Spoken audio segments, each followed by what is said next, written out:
Installing a front drive backplane.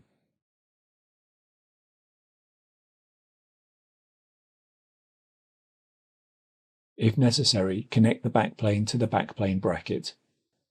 Align the notch of the backplane with the nub of the bracket, and then press the backplane into the bracket until it is seated in place. Secure the backplane with 2 screws. Connect the power and signal cables to the drive backplane.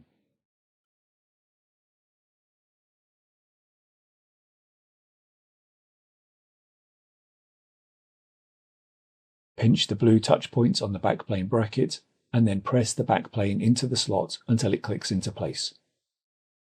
Make sure the front drive backplane cables are secured in the cable clip on the front drive cage. Reinstall the drives or drive bay fillers into the front drive bays.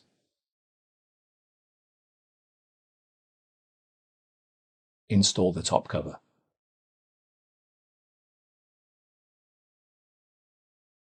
If applicable, install the security bezel.